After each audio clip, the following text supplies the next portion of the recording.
Are you struggling in your relationship with your subordinate or your team? Yeah.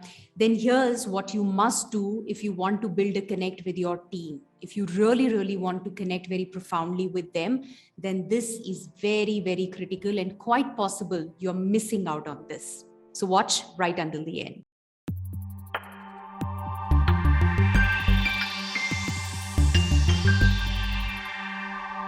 Hi, I'm Astha Tatia, daughter of two rock-solid pillars, mother to a lovely daughter, wife of a humor king, an engineer, MBA, corporate executive turned anchor person, now an author and a happiness coach, helping leaders build deep connections and meaningful relationships in their organizations.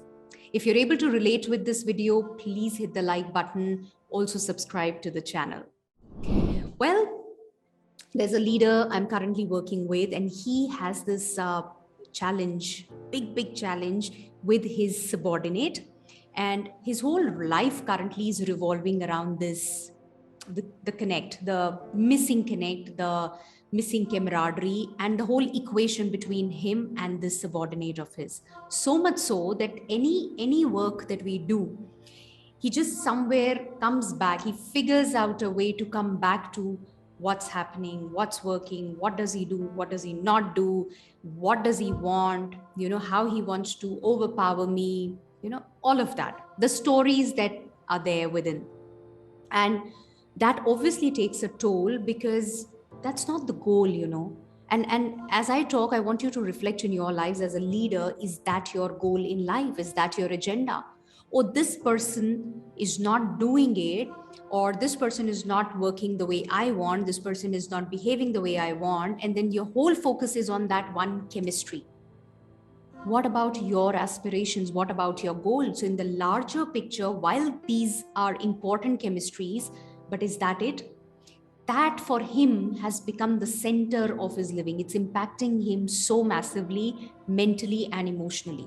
Now, if that's happening with you and you don't want this, there's one fundamental thing. See, you cannot force people, you cannot impose things beyond a certain point. As a boss, if you feel that I will ask him to do something and he's supposed to do it just the way I want, well, I think gone are the days where you can really make it work like that, because that is not going to be a very productive, happy, cheerful environment. The person is not going to respect you, and that camaraderie will never flourish. It's going to be a fake thing, right? You don't want that. If you genuinely want the other person to show up at his best, you genuinely want that you both have each other's back and you're working together, okay, then it's important to get down to the fundamental of being human, right? It may sound theoretical, it may sound, it may evoke those kind of responses, but that's the reality. What is it? That you need to understand what is it that the other person feels. Focus on the word feel, okay? When he has a certain opinion, when he has a certain way of doing things, when he's taking certain actions, has a certain behavior, that is giving him a certain feeling. It makes him feel a certain way, which he wants to feel like. I mean, there's a reason why he wants to do this, so that he can feel a certain way. We all do whatever we do because we want to feel a certain way, plain and simple.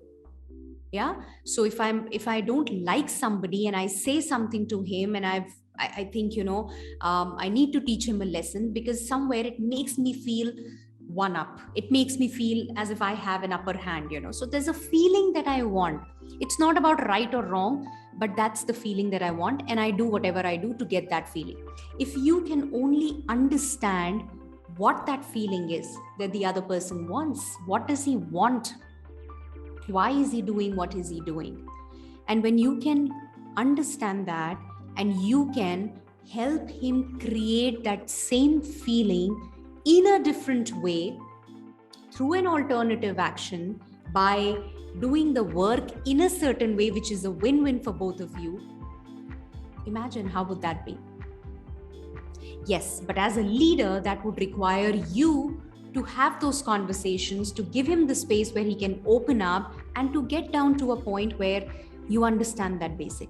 Now, people often question, oh, that's not my job.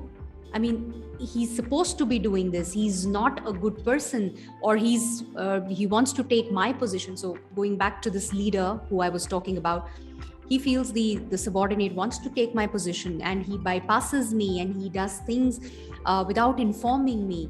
Well, that's one side of the story, and you're living in assumptions. You have no clue. There is your behavior and your actions and your way of being also at play. How it's landing for the other person, how it's making him feel, you have no clue about it. And unless you're willing to open up, and have a conversation about this, unfortunately, nothing's going to change. Yeah. And that's where I think it's important to get down to how it makes you feel. Right? As a leader, the other person, his behavior, his actions are not working for you, and that makes you feel a certain way. You don't like that feeling. If I remove the feeling, there's nothing left. You'll be like, let him do whatever he does. I don't feel anything.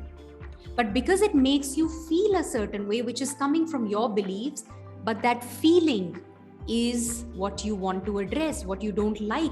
And therefore, you want the other person to change. Now, if I just reverse the situation, that's exactly what's happening with him as well. It's not about right or wrong. Quite possible when you get into these interactions, you may realize, no, I don't think this person should be here. Probably he needs to move on, maybe after some time. But that's after you have given it a fair try. Because otherwise, in the process, you're going to miss out on or lose out on a lot of people who have a potential to be assets. You don't want that to happen as well. As a leader, you want to empower people. You want to create more leaders.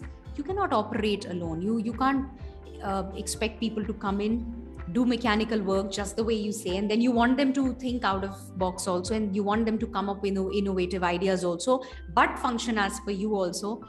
Not everything can happen like that.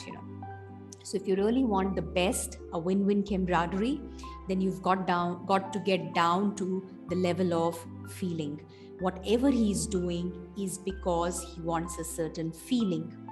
If you can understand that, if you can understand where he's coming from, and then create a system, an ecosystem, if I may say, it's going to be amazing for both of you.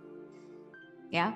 Otherwise, you'll keep getting sucked into, this is not working each day. And each day is going to be like, oh my God, when will this end? When either he just leaves or I get transferred somewhere. That's what this gentleman, this leader is constantly thinking. Oh, if I get promoted, so then my next destination would be somewhere outside the country. I'm free from this. But that's not the solution. Because wherever you go, you may get subordinates or teammates who are going to be similar in the sense, not that they're wrong, but similar means something which is not your way.